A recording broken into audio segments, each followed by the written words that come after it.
world's scariest police chases. Get out of the street and go back in your house. You're in danger. A day of terror. A tank on the rampage, and there was nothing the police could do. We're running out the front door, and there's a tank coming down the street. And just as I got out in the driveway, he ran over my truck.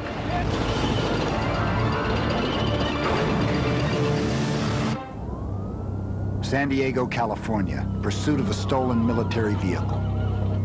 For sheer terror, nothing has surpassed the day this city was held hostage by a deranged man who went on a rampage with a 100,000-pound tank. I'll call it the best I can. I'm trying to get this whole mess on videotape. He's in big trouble. Yeah, that's putting it mildly. The police were able to find out that this man had armored vehicle training and had stolen this tank from a local armory. He was also known to have a history of emotional problems. When I first heard it, I thought it was a joke. This is bad. He's running over fire hydrants. You got hydrants that are blowing water in the air. Get your loudspeaker down, please. This is the San Diego Police Department. Everybody go back in your house and get off the street. He's doing these cars on purpose. We heard the rumbling sound, and I saw a tank coming down the street.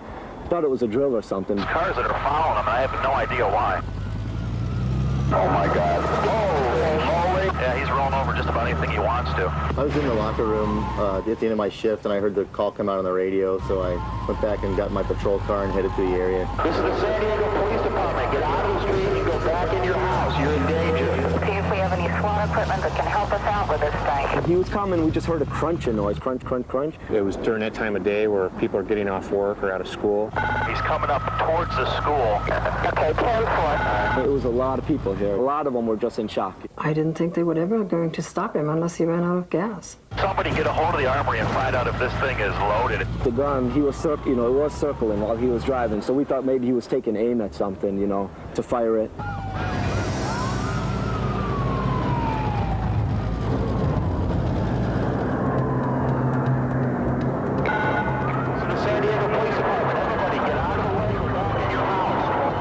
The front door, and there's a tank coming down the street. That palm tree is on the front of the tank, and just as I got out in the driveway, he ran over my truck. He took out the telephone poles over there, and he headed down the street and ran over that blue car right there, and then he went back and he ran over the fire hydrant and just kept on going. This is like a war zone over here. And I know he hit one occupied vehicle with a family in it, and they just barely escaped before the car was crushed. He hit the pole, dropped them like they were toothpicks. It just snapped them down on the ground. Traffic out of harm's way. This is the worst thing I think. It looks like he's going to go westbound. Get out of the way. Get out of the street. You're in danger. This is the San Diego Police Department. These cars ain't going through that. What kind of a person is inside this tank? What I was told was he had served in the Army as a tank crewman. So he definitely had tank experience. He had the same school that I had gone to. When I got behind him, just before he got on the 805 southbound freeway, he had tried to run over a couple of police cars that got in his way or that he could see and maneuver to, and it was still going at a good 60-mile-an-hour clip up the freeway. They called our SWAT guys to see if they had anything in their arsenal that could stop him. They do not have the ability. They do not. That's do not. They called the National Guard Armory to see what they could do to stop it. Those weren't viable options because the Armory was miles away by that time. The tank comes equipped with a what they call a nuclear, biological, chemical warfare system in it, which means he has fresh air to breathe, so if we used any chemical agents, they'd have no effect. At this point, the man in the tank fell back on his military training. He decided to cut off his pursuers by putting a barrier between himself and the police. How? Knock down a bridge across the freeway. You're going to try and take a bridge out. Take a bridge out. Which bridge? Able, it's a pedestrian bridge. When he got on the freeway, he made an abrupt right turn, and he struck one of the support pillars that hold up this pedestrian footbridge. My concern was he was trying to collapse the bridge to prevent us from following him. Well, after a while, he gave up on trying to knock this pole out. Police car, better move. And he continued on south. One of my concerns was that he may have live ammunition on board. He might make a stand and start fighting.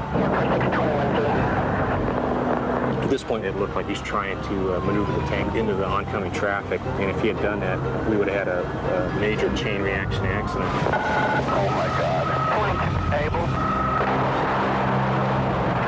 Able, he's on 805 just north of Genesee. How do you want to handle it? Should we surround it? Well, we're doing that as we speak. They're trying to get the hatch open right now. The police knew that the gravest danger still lay ahead. They didn't have time to stop traffic coming down the opposite lanes of the freeway. If this man got the tank free and into those traffic lanes, the results would be horrible. I used the bolt cutters and cut the hasp on the bolt, twisted the lock off, and opened up the hatch. At that point, we could look down in and we could see the driver. He never answers. He looked back and he made eye contact with Paul, so he knew we were there, and he could see both Paul and I through the hatch. Well, right now, he's trying to come undone, and the pavement underneath him is breaking up. It's possible if he keeps jerking this thing side to side, he might be able to break that pavement loose and roll again. The tank had to be stopped right now, and the driver had to be stopped, and Paul had to get in there and take control of the tank. So I fired one round, and struck him on the shoulder and traveled diagonally down through his body, and it was an immediate fatal wound. Had he not become high center on the center divide, I have no idea what would have happened. I know the people on the other side of the freeway would have been hurt or killed because there wasn't room for that tank and all those cars over there. A bizarre and terrible reminder of just how powerless we are.